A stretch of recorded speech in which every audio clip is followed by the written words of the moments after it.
నమస్తే హరీష్ గారు. నమస్తే అండి. సార్ ఈ మధ్య కాలంలో నేను ఎక్కువగా ఉన్నది మంత్ర బ్రీతింగ్.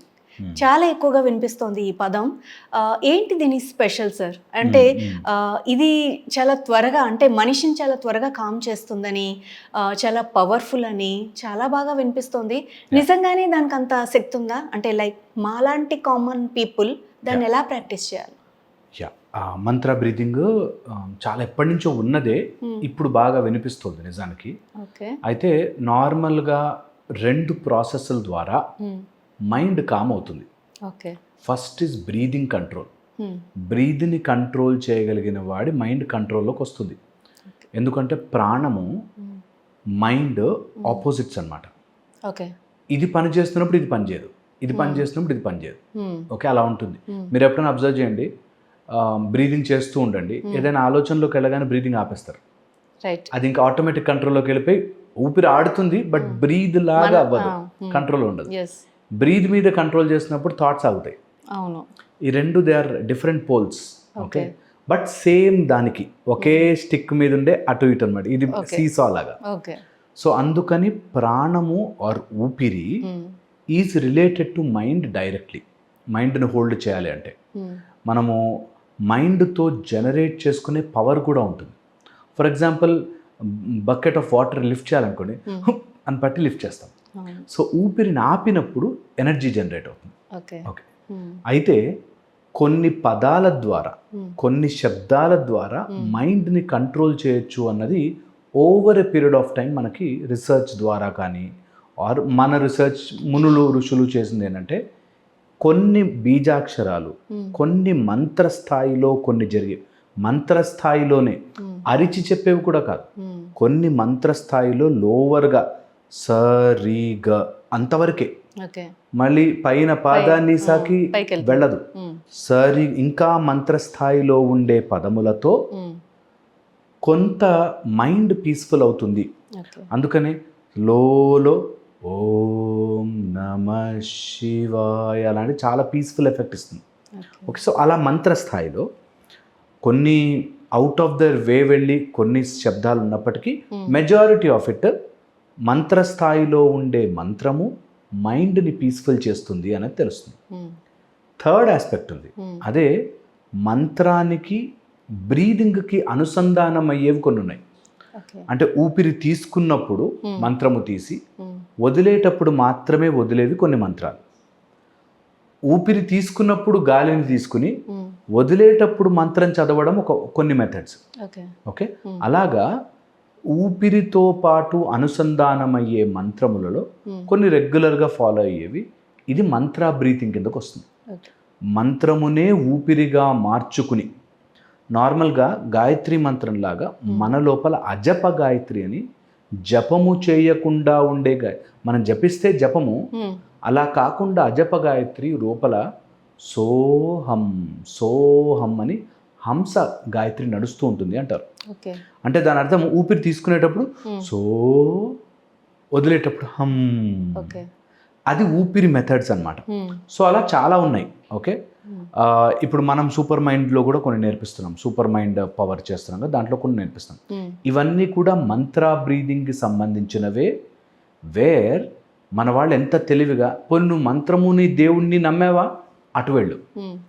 అలా కాకుండా నువ్వు నీకు ఓన్లీ మైండ్ కంట్రోలే కావాలి, నాకు దేవుడు అంతా కాదు బాస్, నా మైండ్ కంట్రోల్లోకి రావాలి అంటావా, మంత్ర బ్రీదింగ్లోకి వెళ్ళు. దట్ వే నీకు మంత్రము అయింది, అటు బ్రీదింగ్ కంట్రోల్ అయింది, రెండింటికి అనుసంధానమై కామ్ అయింది.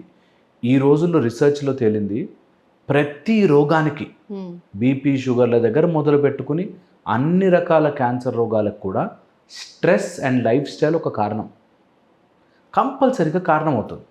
అలాంటి స్ట్రెస్ ఎక్కడ జనరేట్ అవుతుందిరా బాబు? స్ట్రెస్ మైండ్లో. పొద్దునంతా పని చేసి వచ్చావు, రాత్రి పడుకుంటే ఎన్నో ఆలోచనల వల్ల స్ట్రెస్ అవుతాం.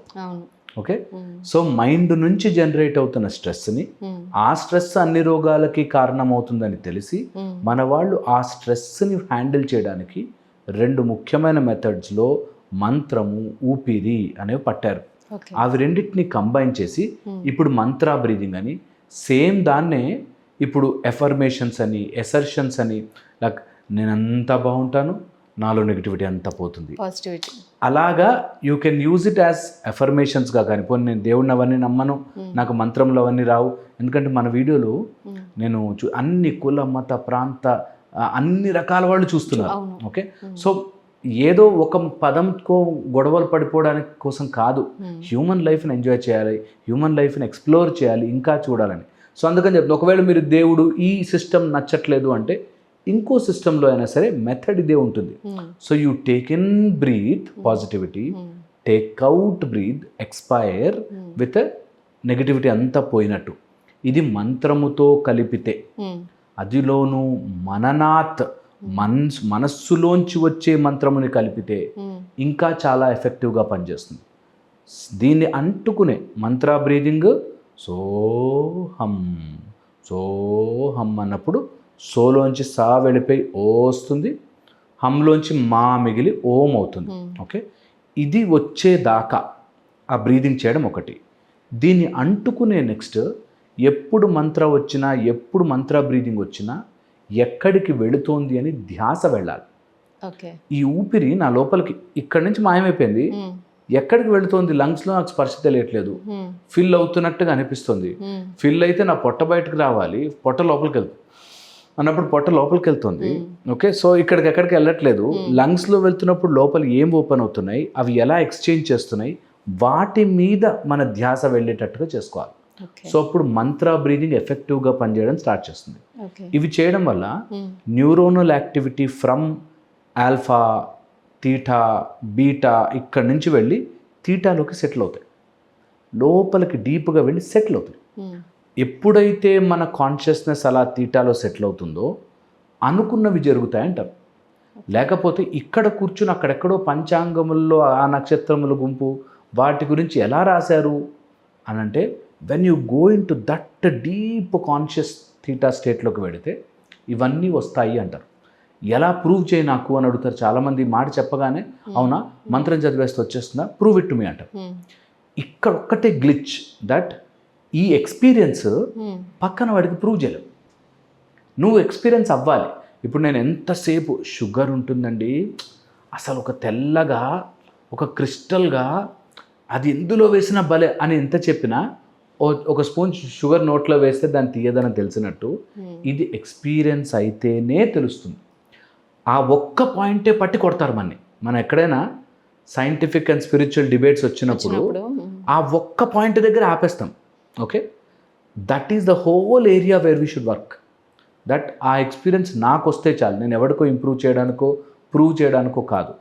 ఈ 24 గంటల రోజులో నేను ఒక 15 నిమిషాలు మంత్ర బ్రీదింగ్ చేస్తాను అనే దాంట్లోకి వెళ్ళాలి. ఎవ్వడికి ప్రూవ్ చేయడానికి కాదు, నా ప్రశాంతత, నా ఆరోగ్యం అయితే వస్తుంది కదా బేసిక్ లైన్. దాని తర్వాత ఎవడి మీద అవేశమైన కోపం వచ్చిందనుకో అప్పుడు ఉపయోగపడుతుంది కదా. నా లోపల ఉండే ఏదైనా రుగ్మతాలు ఉంటే బయటపడతాయి కదా.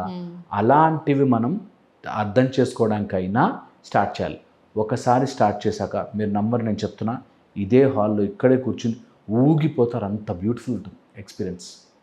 దట్ ఎక్స్పీరియన్స్ రావడానికి మినిమం మంత్ర బ్రీతింగ్ అనేది మినిమం 21 నిమిషాలు 21 రోజులు రెగ్యులర్గా చేయాలి. మినిమం, తక్కువలో తక్కువ. ఓకే, కొంతమందికి జన్మతః మేము ఎప్పుడో చూస్తాము, ఏదో జన్మలో చేసి చేసి చేసి అక్కడ తెగిపోతుంది, మళ్ళీ ఈ జన్మలో స్టార్ట్ కాగానే అంటుకుపోతారు. కొంతమందికి ఎంత ట్రై చేసినా రాదు. ఓకే, అది జన్మలుగా ఎవరో 4th స్టేజ్ వరకు వచ్చి అక్కడ లైఫ్ ఎండ్ అయిపోయి మళ్ళీ ఈ జన్మలోకి వచ్చి మళ్ళీ ఒక గురువు కోసం వెతికి అలా టచ్ కాగానే they will go into deep trance. అదొక బ్యూటిఫుల్ ఎక్స్పీరియన్స్. తొందరగా మైండ్ వదలదు, బట్ ఒకవేళ మైండ్ని మంత్ర బ్రీదింగ్లోకి తీసుకొస్తే చాలా బ్యూటిఫుల్ చేంజెస్ జరుగుతాయి. ఇది అందరూ గమనించుకోవాలి, ట్రై చేసుకోవాలి. ఈ మంత్ర బ్రీదింగ్లో ఇంకొక 2 ఆస్పెక్ట్స్ ఉన్నాయి, ఒకటి చెప్తాను. మంత్ర బ్రీదింగ్ చేసేటప్పుడు నాస్ట్రిల్స్తో ఎక్కువగా సాధన హెల్ప్ అవుతుంది. అంటే ముక్కుతోనే, ముక్కు నోరు కలపకుండా ఉంటే మంత్ర బ్రీదింగ్ హెల్ప్ అవుతుంది. సో మంత్రము లోపలే జపం అవుతుంటుంది, ఊపిరి అనుసంధానం అవుతుంటుంది. ఎవరైతే నోరు తెరిచి మంత్రము చెప్తూ ఊపిరి చేస్తారో ప్రిఫరబుల్లీ యూజ్ ఉండదు. ఎందుకంటే మంత్రం చెప్పి ఓం నమ శివాయ అని గ్యాప్ వస్తుంది. సో అందుకని ఆ మంత్రముని నోరు క్లోజ్ చేసే ఉంచాలి అండ్ మనసులో. ఊపిరి నడుస్తుండాలి. ఇది ఒక ఆస్పెక్ట్. మంత్ర బ్రీదింగ్కి త్రాటక కానీ లేకపోతే భ్రూమధ్యమున ధ్యాస కానీ శాంభవి అంటారు. కళ్ళని పైకి తీసుకెళ్ళి మధ్యలో పెట్టడం కానీ లేకపోతే నాలుకని వెనక్కి తీసుకెళ్ళి ఎంత వెనక్కి తీసుకెళ్ళగలిగితే అంత వెనక్కి తీసుకెళ్ళి కానీ ఇట్లాంటివి కొన్ని చేయడం వల్ల తొందరగా మంత్ర బ్రీదింగ్ ఎక్కుతుంది. ఓకే. సో ఫస్ట్ ఏదో చెప్పారు ఏంటి? నాలుక త్రాటక. త్రాటక అంటే ఒక దీపం పెట్టి ఒక క్యాండిల్ పెట్టి ఓకే. ఆ క్యాండిల్ మీదే ఫోకస్ పెట్టాలి. ఆ క్యాండిల్ యొక్క ఫ్లేమ్ మీద లేదా సెంటర్ మీద ఫోకస్ పెట్టాలి. దృష్టి ఎటు వెళ్ళకుండా. సో బయట నుంచి దృష్టి దాని మీద నిలిపాము అండ్ బ్రీదింగ్ అంతా ఒక సెంటర్కి తీసుకొచ్చాము. అసలు ఎనార్మస్ ఎక్స్పీరియన్స్, అది మస్ట్ డూ అనమాట. అందరూ కూడా ఈ సమ్మర్ హాలిడేస్ వస్తాయిగా, పిల్లలందరితో ట్రై చేయించాలి. ఏదో ఒక విధంగా మన అందులో దిగాలి. బికాజ్ అక్కడి నుంచి అనంతమైన జ్ఞానానికి అన్ని కోశములకి ఓపెనింగ్ ఉంటుంది అంటారు. సో త్రాటక, మేము సూర్య త్రాటక చెప్తాం. సూర్యుడు ముందు కూర్చుని రోజు పొద్దున మనకి తెలుగు క్యాలెండర్లో చూస్తే సూర్యోదయము, హైదరాబాద్లో సూర్యోదయం ఎప్పుడో ఉంటుంది, ఇండియాలో ఉంటుంది. ఆ సూర్యోదయం టైం చూసుకుని గూగుల్లో కొట్టిన వస్తుంది. ఆ టైం కంటే 2 minutes 3 minutes ముందే అక్కడికి రీచ్ అయిపోయి ఓకే అక్కడ కూర్చుని సూర్యుడు స్టార్ట్ దగ్గర నుంచి ఆ రెడ్ కలర్లో బయటకు వచ్చి ఫుల్ అయ్యేంత వరకు ఒక 20-22 minutes మంచిగా క్లియర్గా సూర్యుడి మీదే ఫోకస్ పెట్టాలి. సో నాభి స్థానం నుంచి సూర్యుడు అలా వచ్చేదాకా చూడగలిగితే ఓకే ఆ లెవెల్లో అక్కడ ఏదైనా స్టూల్ కానీ టేబుల్ కానీ టెర్రస్ మీద కానీ వెళ్ళి అలా ప్లేస్ చేసుకోగలిగితే అచ్చా బ్యూటిఫుల్ సూర్య త్రాటక చాలా భలే పనిచేస్తున్నట్టు. సో అలా తీసుకొచ్చి దాని మీదనే పెట్టుకోవచ్చు. ఇలాగా మంత్ర అనుసంధానముతో బ్రీదింగ్ చేస్తూ సంత్రాటక కానీ శాంభవి కానీ లేకపోతే నాలుగు వెనక్కి పెట్టి చేయడం కానీ ఇట్లాంటివి మనం ట్రై చేసుకోవచ్చు. వీటి వల్ల కూడా హెల్ప్ అవుతుంది అంట. సో ఎవరికైనా ఇంట్రెస్ట్ ఉండి చేసుకోవాలంటే మాత్రం మంత్ర బ్రీదింగ్ ఈ రోజుల్లో చాలా చాలా హెల్ప్ అవుతుంది. Must try. Thank you sir. చాలా ఈజీగా, అంటే మాలాంటి కామన్ పీపుల్కి అర్థం అయ్యేలాగా సింపుల్గా చెప్పారు. ధన్యవాదాలు.